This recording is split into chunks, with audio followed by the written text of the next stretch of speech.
Assalamualaikum and a very good morning. We are from Group Aurora and we are going to discuss about Mas Merah Enterprise, about the financial statement, the impact on the omission, and some advice to Tantari based on the situation given. My name is Nur Fazrida Atira binti Muhammad Faizal, metric number 306099. My name is Ruby Sharipillai, daughter of Murgawil. My metric number is 307824. My name is Nur Izzah binti Muhammad Imsi. My metric number is 308038. My name is Nabatisha binti Abdullah. My matrix number is 306383. My name is Asma Safaswara binti Abdul Aziz and my metric number is 30610. Okay, for the first part A, the first questions, we are going to discuss about the statement of profit or loss. The statement of profit or loss reports the revenues and expenses for a period of time based on the matching concept. So, do you guys know what is the purpose of this statement?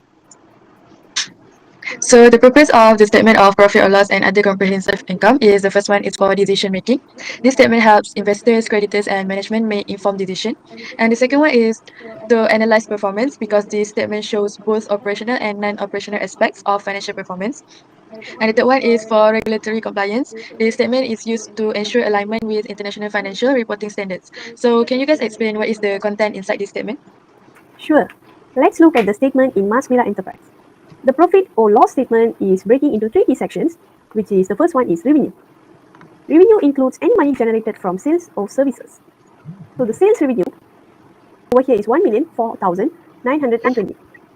For your information, all our value or our amount over here are linked to our trial balance, which is over here. So all the amount is linked over here.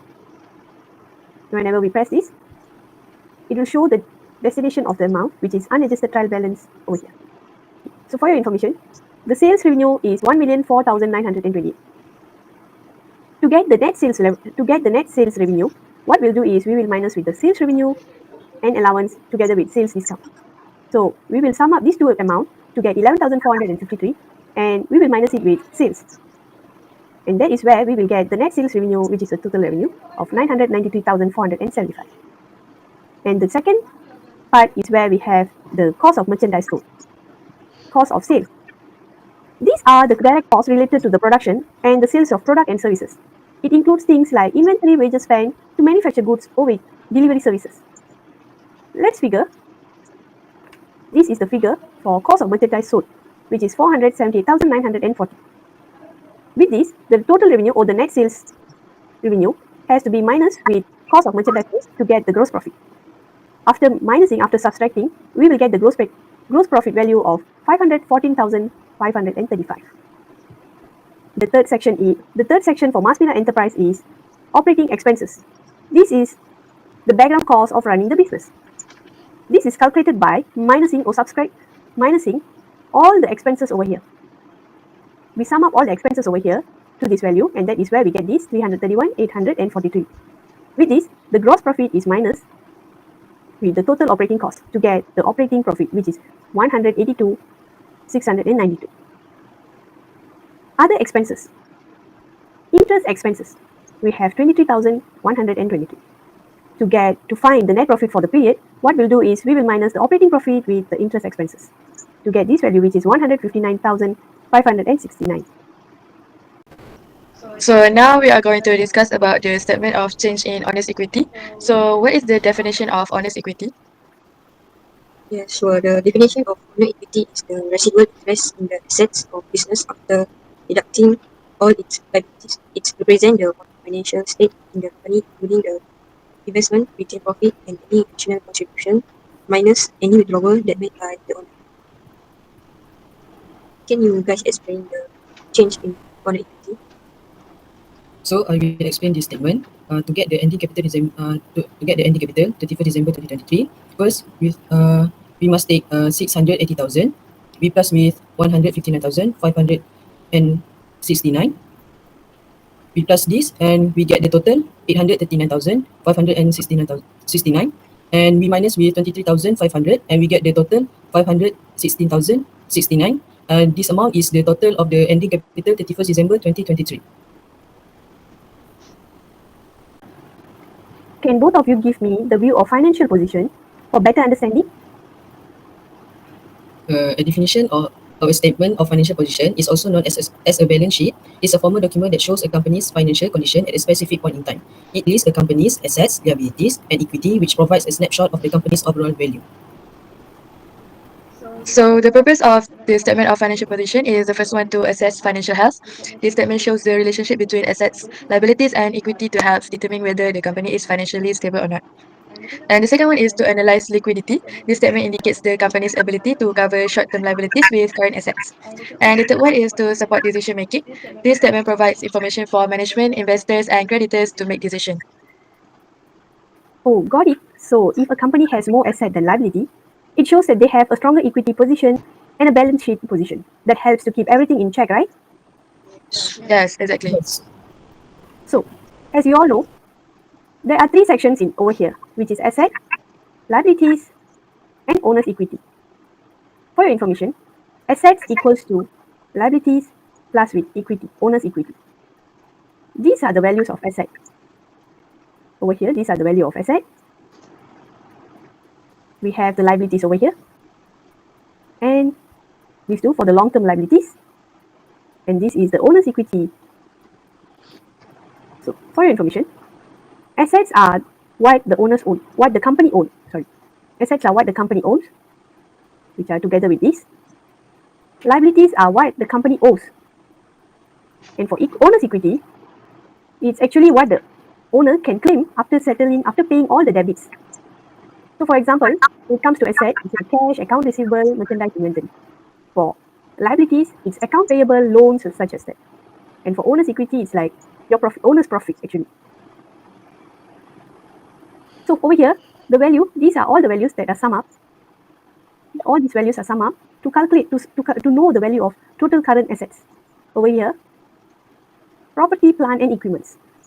All these values are sum up to calculate the total property, plant, and equipments value. Once we get both of these values, total current values and total property, plant, and equipments values, both these values are then sum up.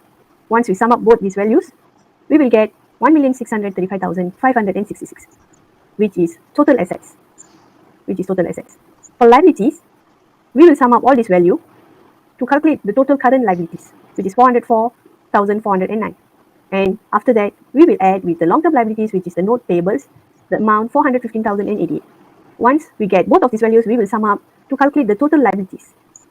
Once we have get the total liabilities, which is 819,497, we will look at owner's equity, the owner's equity value, which we took from the owner's equity statement of change in owner's equity over here, the ending capital for December 31st, 2023.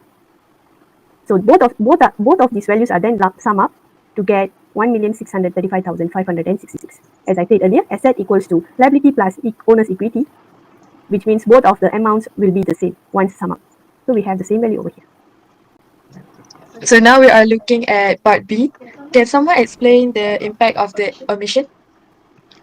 Yes, the overstated, understated, and correctly stated are used in the context of auditing or financial statement analysis to determine whether the amount reported are accurate or it just need any adjustment or not. That's why we do the impact of the omissions. So for question A, depreciation of office equipment and delivery van for the sum of 35,000. The net income will be overstated because the depreciation expenses reduces the net income. And for the expenses will be understated because the depreciation cost has not been recognized. And the asset will be overstated because depreciation wasn't deducted. And liability will remain correctly stated. And the new adjustment will be debit depreciation expense 35,000 and credit accumulated depreciation 35,000. As for B, unpaid salaries of 20,000. Salary is known as a liability in a balance sheet. So when salary is omitted, the liability will increase because the company owes this amount to employees. So the total liability are understated by 20,000. Salary is also an expenses in the income statement. The total expenses are understated because the salary is represented cost incurred by the business to the employees for their work. Means that since salary expenses are lower, the net income lower than the net income. Expenses will be understated if the adjustment has not been made. And liability is known as unpaid salaries were not recorded. For the adjustment, debit salaries expenses 20,000 and credit salaries payable 20,000. Means that the net income will be overstated, expenses will be understated, asset account will be correctly stated and liabilities will be understated. As for question C, the available balance of office supplies in hand was 300. So since the office supplies expenses was not accounted for, the net income will be overstated. The expenses will be understated because the used supply have not been recognized as an expenses. And the asset will be overstated as unused office supplies were not adjusted. And for liability will be correctly stated. So the new adjustment will be debit office supplies expense, 3,700, because we will minus office supply with the unused supplies, which is 4,000 minus 300, so we get 3,700. And for credit will be office supplies, 3,700. So let's continue for the question D. Unearned revenue is considered as a liability because the company has an obligation to fulfill the service or deliver the goods in the future. Based from the question that the unearned revenue is realized, so it should be recognized as a revenue on the income statement. This process reduces the liability as the obligation is settled and simultaneously increase the net income as the revenue is recognized. Hence, the total liability are overstated and the net income is understated. For the E, sum of 40,000 and 1,500 instrument has already expired. And I agree with you because this process reduce the liability as the obligation is settled and simultaneously increase the net income as the revenue is recognized. Hence, the total liability are overstated and the net income correctly stated. For the situation F, the billing department forgot to send invoices to a customer for a total sum of 24,400. So it will resulted net income understated. For the expenses, it will be correctly stated. The asset will be understated, and the liability will be correctly stated. For the G, interest revenue of 15,800 was not recorded because due to the interest revenue is earned and credit interest in total revenue and incomes are increased in the income statement as the result, then the asset and the net income are understated. Lastly, for the H situation, suppliers' invoices amounting to 135,000 were misplaced and only recently discovered. So the net income will be understated, the expenses will be understated, the asset will be correctly stated, and the liability will be understated. For the next part, we'll be discussing on and give some advice to Tantari based on the situation given. So for the first one, sales revenues offer credit to attract more customers and increase sales. For examples, Tantari can give 30 days credit term to give customers more time to pay or offer early payment discount like 2% discount if payment made within 10 days.